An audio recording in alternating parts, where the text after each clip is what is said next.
গল্পের নাম সমুদ্রের ডাক। একদিন ভোরবেলা ছোট্ট একটি মেঘলা গ্রামে জন্মানো ছেলেটি, নাম রাহুল, প্রথমবারের মতো সমুদ্র দেখতে যায়। তার বয়স মাত্র 10। বইয়ে, ছবিতে, গল্পে সে যতটা জেনেছে সমুদ্র সম্পর্কে, তার চেয়েও অনেক বেশি কৌতূহল জমেছিল মনে। বাবা তাকে নিয়ে গেলেন কক্সবাজার। ট্রেন থেকে নামতেই রাহুলের চোখে বিস্ময়ের ঝিলিক। হোটেল থেকে সোজা চলে গেল সমুদ্রপাড়ে।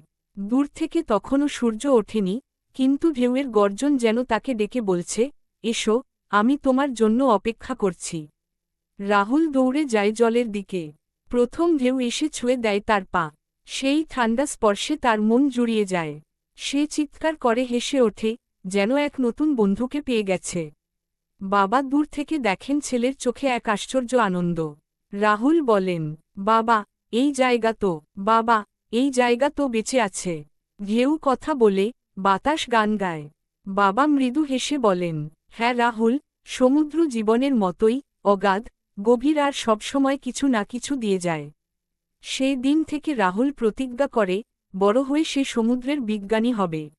সে বুঝেছিল, সমুদ্র শুধু পানি নয়, সমুদ্র হচ্ছে গল্প, জীবন আর স্বপ্নের এক অফুরন্ত উৎস। ভিডিওটি ভালো লাগলে লাইক, শেয়ার এবং সাবস্ক্রাইব করুন।